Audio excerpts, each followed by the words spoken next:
नमो बुद्धाय साथियों।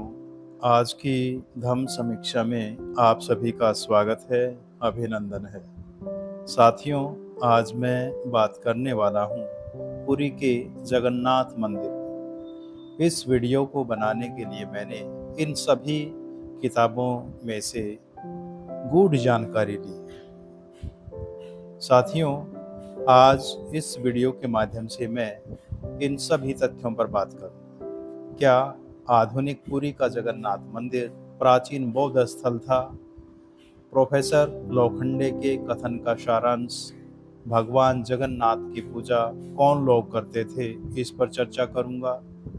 क्या पुरी का जगन्नाथ ही भगवान बुद्ध संबंधी दंतपुरा है, उसको जानेंगे। जगन्नाथ मंदिर के विषय में प्रोफेसर गोपीनाथ के विचार। चीनी बौद्ध यात्री फाहयान ने जगन्नाथ रथ यात्रा के विषय में क्या लिखा, उस पर चर्चा करूंगा। चीनी यात्री मेनसोंग ने इस स्थान के विषय में क्या लिखा, उसको जानेंगे। मेजर जनरल अलेक्जेंडर कनिंघम ने जगन्नाथ मंदिर के विषय में क्या बताया, उस पर बात करूंगा। प्रसिद्ध बौद्ध आचार्य इंद्रभूति ने जगन्नाथ किसको कहा, उस पर बात करूंगा। स्वामी विवेकानंद जी ने पुरी के जगन्नाथ मंदिर को प्राचीन बौद्ध मठ क्यों कहा, उस पर चर्चा करूंगा। तो आइए वीडियो की शुरुआत करते हैं। साथियों, इसमें मैंने जितना हाईलाइट किया है वही पढ़कर मैं आपको बताने वाला। अध्याय 3, पुरी का जगन्नाथ मंदिर बौद्ध मंदिर है। डॉक्टर लोखंडे के कथन का सारांश। बुद्ध को हरि कहा गया है। बुद्ध को हरि नहीं बल्कि हर कहा गया है। डॉक्टर जदुनाथ सरकार ने उड़ीसा के एक कवि द्वारा लिखित कविता दारू ब्रह्म को संदर्भित किया है, जिसमें जगन्नाथ स्वयं कहते हैं कि मैं बुद्ध का अवतार हूँ तथा कलयुग में मैं मनुष्यों तथा जीवों को मोक्ष प्रदान करूँगा। यह बात कहाँ लिखी है? संदर्भ सरकार इंडिया थ्रू एजेस पृष्ठ 177 पर। नागेंद्र नाथ वसु के अनुसार अलख लीला के बुद्ध स्वामी ध्यानी बुद्ध है तथा जगन्नाथ बोधिसत्व या पद्मपाणि। इसमें कोई संदेह नहीं है कि भगवान जगन्नाथ की मूर्ति वास्तव में बुद्ध प्रतिमा है। यशोमती मलिका नामक पुस्तक से स्पष्ट है कि राजा मुकुंद देव उड़ीसा के शासनकाल तक जगन्नाथ को बुद्ध ही माना जाता रहा है। लामा तारानाथ के अनुसार मुकुंद देव की भगवान बुद्ध के प्रति गहरी आस्था थी।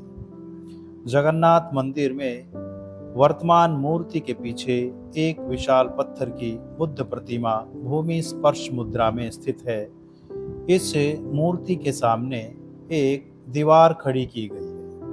इस मूर्ति के द्वारा प्राचीन इतिहास के विद्यार्थियों को बहुत सारी जानकारी मिल सकती थी, पर अब वह संभव नहीं है। यह दीवार अवश्य ही इस आशय से खड़ी की गई होगी ताकि जनमानस को बुद्ध प्रतिमा दिखाई न पड़े। संभवतः भगवान जगन्नाथ को छिपे हुए बुद्ध कहने की परंपरा उसी समय से प्रारंभ हुई होगी। ऐसी ही कहानी बद्रीनाथ में स्थित मूर्ति के विषय में भी है। जगन्नाथ, बलराम तथा सुभद्रा की रथ यात्रा मात्र बोधिसत्वों से घिरे बुद्ध की रथ यात्रा का रूपांतर है। इस यात्रा को चीनी यात्री फाहयान ने 5वीं शताब्दी में अपनी आंखों से देखा। यह बात कहाँ लिखी है? इंडिया थ्रू एजेस, लेखक यदुनाथ सरकार, पृष्ठ 133 पर। भगवान जगन्नाथ की पूजा कौन लोग करते थे? भगवान जगन्नाथ की पूजा जनजातीय लोग करते थे। एक कथा के अनुसार एक जनजाति के राजा द्वारा एक गुफा में एक देवता की पूजा गुप्त रूप से की जाती थी। बाद में इस देवता को एक लकड़ी की मूर्ति में स्थानांतरित करना होता था। इन मूर्तियों का विसर्जन किया जाता है तथा उसके स्थान पर नई मूर्ति की स्थापना समय समय पर होती है। परंतु श्री जगन्नाथ का नाभि पद्म पुरानी मूर्ति से नई मूर्ति में स्थानांतरित किया जाता है। इतिहासकारों का मानना है कि इसमें बुद्ध की दंत धातु है।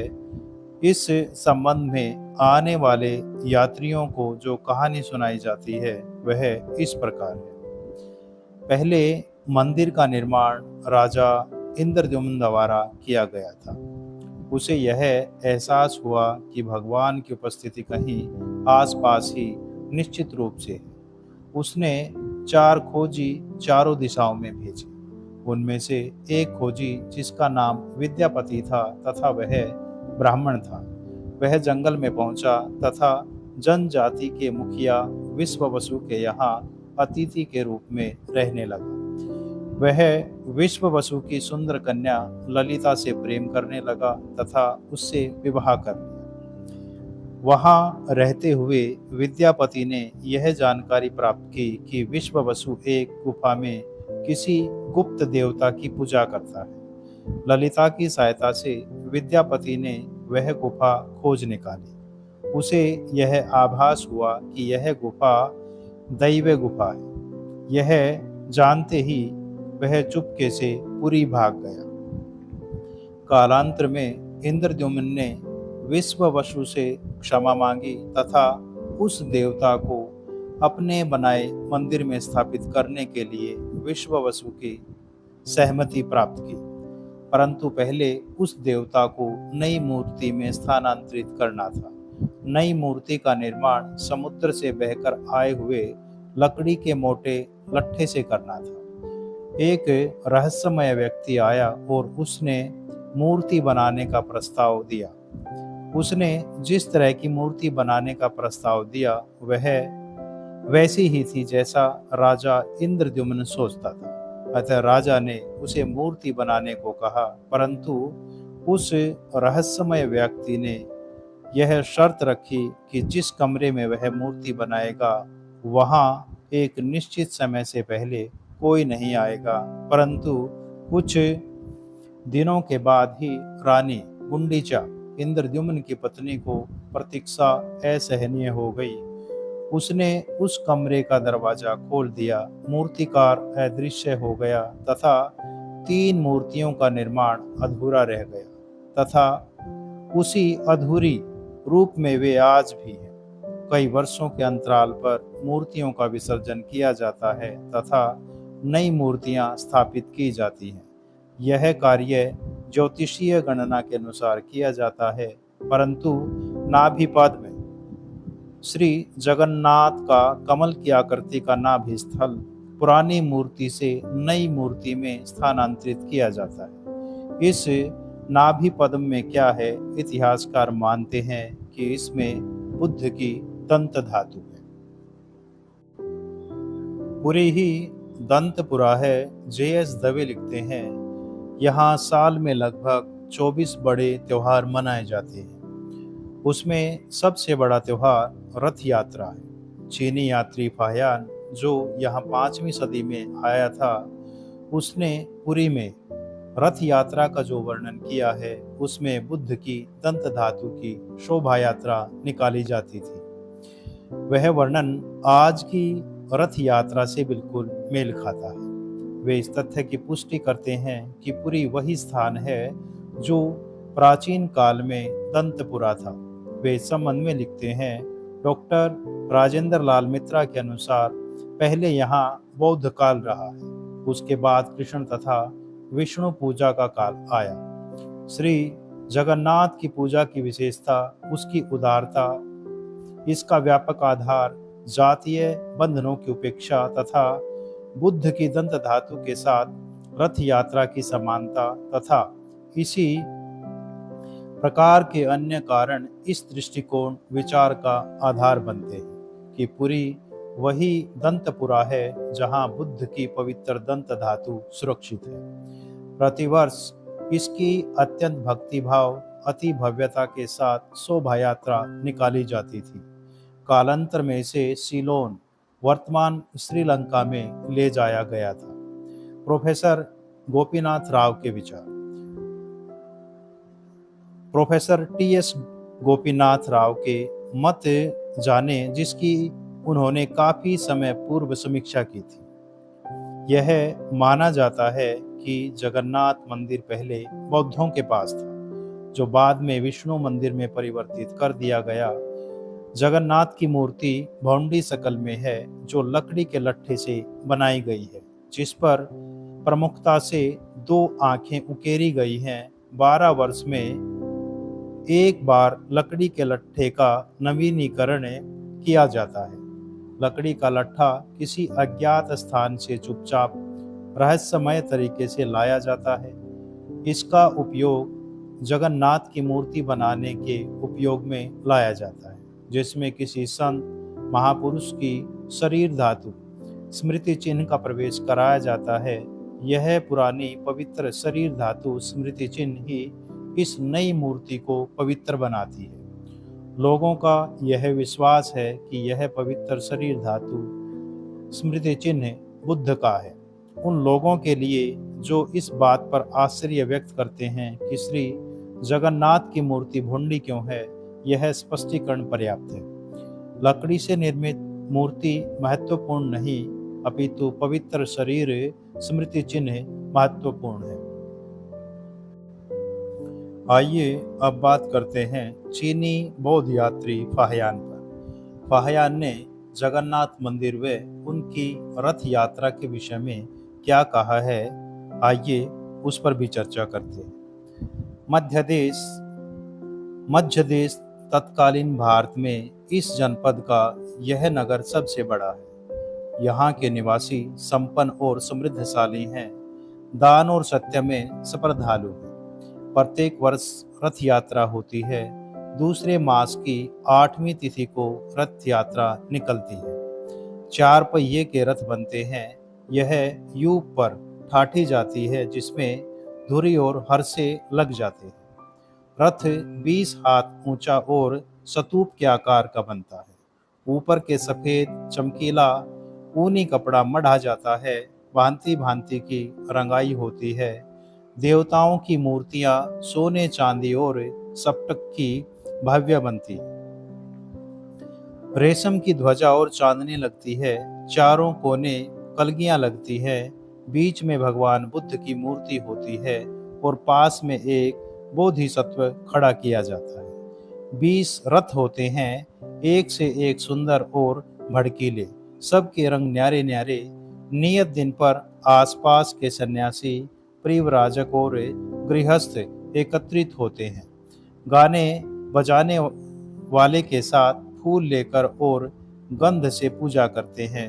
फिर ब्राह्मण आते हैं और भगवान बुद्ध को नगर में पधारने के लिए आमंत्रित करते हैं। बारी बारी से नगर में प्रवेश करते हैं। इसमें 2 रातें बीत जाती हैं। सारी रात दिया जलता है, गाना बजाना होता है, पूजा होती है। जनपद में ऐसा ही होता है। जनपद के वैश्यों के मुखिया लोग नगर में सदाव्रत और औषधालय स्थापित करते हैं। देश के धनहीन, अपंग, अनाथ, विधवा, निसंतान, लूले लंगड़े और रोगी लोग इस स्थान पर आ जाते हैं।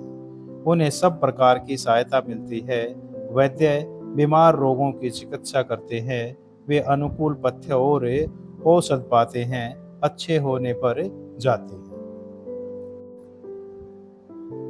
साथियों, चीनी बौद्ध यात्री ह्वेनसांग ने उड़ीसा व भगवान जगन्नाथ मंदिर के विषय में क्या लिखा है, आइए उस पर भी चर्चा कर लेते हैं। साथियों, ह्वेनसांग के समय उड़ीसा का प्राचीन नाम ऊच या उद्र था। इस राज्य का क्षेत्रफल 7000 ली और राजधानी का लगभग 20 ली है। भूमि उत्तम और उपजाऊ है। अनाज बहुत अच्छा होता है और फलों की उपज सब कहीं से बढ़कर है। यहाँ के अद्भुत अद्भुत वृक्ष और झाड़ियों एवं प्रसिद्ध पुष्पों के नाम देना जो यहाँ उत्पन्न होते हैं बहुत कठिन है। प्रकृति गरम, मनुष्य असभ्य, डील डोल के ऊंचे और सूरत में कुछ पीलापन लिए हुए काले होते हैं। इनकी भाषा और शब्दावली मध्य भारत से भिन्न है। ये लोग विद्या से प्रेम करते हैं और उसके प्राप्त करने में अटूट परिश्रम करते हैं। अधिकतर लोग बुद्ध धर्म के प्रेमी हैं, इसलिए कोई 100 संघाराम 10,000 भिक्षुओं सहित हैं। ये भिक्षु महायान पंथ का अनुशीलन करते हैं। 50 देव मंदिर भी हैं, जिनमें सब प्रकार के विरोधी निवास करते हैं। स्तूप जिनकी संख्या कोई 10 होगी, उन स्थानों का पता देते हैं जहां पर भगवान बुद्ध ने धर्मोपदेश दिया था। ये सब स्तूप सम्राट अशोक के द्वारा बनवाए हुए हैं। साथियों, आइए अब बात करते हैं अलेक्जेंडर कनिंघम पर, जिन्होंने अपनी प्रसिद्ध पुस्तक भारत का प्राचीन भूगोल में उड़ीसा व भगवान जगन्नाथ के विषय में क्या लिखा है, उस पर भी चर्चा करते हैं। मेजर अलेक्जेंडर कनिंघम लिखते हैं, प्रांत की परिधि 7,000 ली अथवा 1167 मील थी और यह दक्षिण पूर्व में समुद्र से घिरा हुआ था, जहां चीली तालोचिंग अथवा सरितापुर नामक एक प्रसिद्ध बंदरगाह था। यह संभवतः पुरी का वर्तमान नगर था, जिसके समीप जगन्नाथ का मंदिर बना हुआ है। नगर के बाहर एक दूसरे के समीप ही 5 स्तूप थे, जिनके बुर्ज अधिक ऊंचे थे। मेरा अनुमान है कि इनमें एक तो जगन्नाथ को समर्पित किया गया है। इस देवता व उसके भाई बलदेव तथा बहन सुभद्रा की 3 आकार रहित मूर्तियां बौद्ध धर्म की, बुद्ध धर्म एवं संघ की लाक्षणिक प्रतिमा की साधारण नकल है, जिनमें द्वितीय मूर्ति को सदैव स्त्री रूप का प्रतिनिधि स्वीकार किया गया है। मथुरा एवं बनारस के वारसिंग पंचांग में इन्हें बुद्ध का ब्राह्मण अवतार स्वीकार किया जाता है, जिससे इस तथ्य की पुष्टि होती है कि जगन्नाथ की मूर्ति बौद्ध मूर्तियों पर ही आधारित है। कनिंघम का दावा है कि जगन्नाथ का ब्रह्म दिव्य जीवन सामग्री कुछ और नहीं बल्कि बौद्ध अवशेष हैं। इसी क्रम में प्रख्यात लेखकों जैसे W. Hunter, A. Stirling, John Beames और N. K. साहू ने अपनी पुस्तक ए हिस्ट्री ऑफ उड़ीसा में, डॉक्टर H. K. मेहताब ने अपनी हिस्ट्री ऑफ उड़ीसा में और माया धर्मान सिंह ने अपनी the saga of the land of Jagannath में कहा है कि यह एक बौद्ध त्रय है। साथियों, सर अलेक्जेंडर कनिंघम ने अपनी प्रसिद्ध पुस्तक भारत का प्राचीन भूगोल में जिन बौद्ध प्रतीकों का जिक्र किया है, आइए एक बार उन बौद्ध प्रतीकों पर भी चर्चा करते हैं। तो सबसे पहले इस चित्र को देखिए। यह मूर्तियां बुद्ध धम्म और संघ की लाक्षणिक प्रतिमाएं हैं। आइए अब इन चिन्हों को गौर से देखिए। ये सभी चिन्ह बौद्ध धर्म के प्रतीक चिन्ह हैं। आइए अब इन दोनों चित्रों को ध्यान से देखिए। एक चित्र बौद्ध धर्म का प्रतीक चिन्ह है, दूसरा भगवान जगन्नाथ मंदिर में स्थापित जगन्नाथ की मूर्ति। साथियों, यहाँ ध्यान देने योग्य बात यह है कि दोनों चित्र यहाँ एक जैसे ही दिखाई दे रहे हैं। इन सभी तथ्यों से यह बात सिद्ध होती है कि बुद्ध ही जगन्नाथ है। आइए अब बात करते हैं आचार्य इंद्रभूति पर। इंद्रभूति कौन थे, सबसे पहले मैं इस पर चर्चा करूंगा। इंद्रभूति तांत्रिक बौद्ध आचार्य और अनंग वज्र के शिष्य थे। इसकी पुष्टि कार्डियर की तेंजूर की सूची से होती है। दूसरे तिब्बती स्रोतों से इंद्रभूति 747 ईस्वी में तिब्बत जाने वाले गुरु पद्मसंभव के पिता थे। इन्हें पद्मसंभव ने अपने साले शांति रक्षित के साथ तिब्बत के प्रसिद्ध विहार साम्य की स्थापना ओदंतपुरी विहार के अनुकरण पर की थी। इस आधार पर इंद्रभूति का समय लगभग 717 ईस्वी निश्चित किया जा सकता है, ऐसा डॉक्टर विनयतोष भट्टाचार्य का मत है। इनके गुरु अनंग वज्र, पद्म वज्र या सरोज वज्र अथवा सरोरुह वज्र के शिष्य थे। इस प्रकार इंद्रभूति आदि सिद्ध सरहपाद की महत्वपूर्ण और प्रसिद्ध शिष्य परंपरा की तीसरी पीढ़ी में थे। भगवती लक्ष्मीकरा, जिसकी गणना 84 सिद्धों में की जाती है, इंद्रभूति की छोटी बहन थी और शिष्या भी। तेंजूर में इंद्रभूति को महाचार्य, उड्डीयान सिद्ध, आचार्य अवधूत आदि विशेषणों के साथ स्मरण किया गया है। इन्हें उड्डीयन का राजा ही कहा गया है। डॉक्टर विनयतोष भट्टाचार्य ने तेंजूर से इनके 22-23 ग्रंथों की सूची प्रस्तुत की है। इनकी ज्ञान सिद्धि नामक तांत्रिक बौद्ध पुस्तक संस्कृत में लिखित है और प्रकाशित है। इंद्रभूति ने ज्ञान सिद्धि में जगन्नाथ को बौद्ध देवता के रूप में वर्णित करते हुए लिखा है कि जगन्नाथ की पूजा सावरस द्वारा बौद्ध विहारों में से एक में की जाती थी। राजा शशांक और सामंती प्रमुख माधव राज द्वितीय के शासनकाल के दौरान कई बौद्ध विरोधी आंदोलन या अभियान चलाए गए थे। इसलिए बौद्ध जगन्नाथ को हवेनसोंग के आगमन और पुष्पगिरी विहार के विनाश से पहले स्थानांतरित कर दिया गया था। इस अवधि में इंद्रभूति 717 ईस्वी में जगन्नाथ के उपासक के रूप में उभरे। उस स्थान के बारे में विभिन्न राय हैं जहां जगन्नाथ की छवि दफन है। मदाला पंजी अर्थात मंदिर इतिहास इस स्थान की पहचान उड़ीसा के सोनपुर जिले के गोपाली गांव से करता है। मदाला पंजी में राजा जजाति द्वारा सोनपुर क्षेत्र से जगन्नाथ की लकड़ी की मूर्तियों को पुनर्प्राप्त करने की किंवदंती दर्ज है, जहां यह 144 वर्षों से अधिक समय तक दफन रही। प्राचीन पाली साहित्य में भगवान जगन्नाथ का उल्लेख मिलता है। इंद्रभूति ने अपनी ज्ञान सिद्धि में बुद्ध को ही जगन्नाथ कहा है। बोध गया में बुद्ध की अपूर्ण प्रतिमा के बारे में एक किंवदंती प्रचलित है जो जगन्नाथ की अपूर्ण प्रतिमा से समानता रखती है।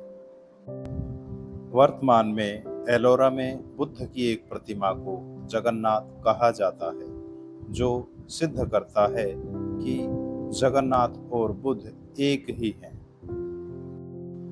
साथियों, अब इन दोनों मूर्तियों को ध्यान से देखिए।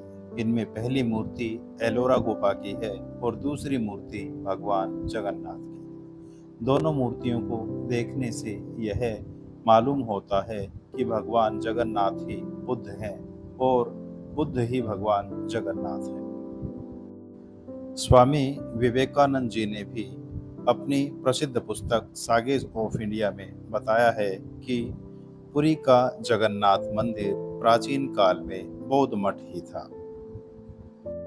साथियों, आज की धम्म समीक्षा में बस इतना ही। इसी आशा और विश्वास के साथ नमो बुद्धाय।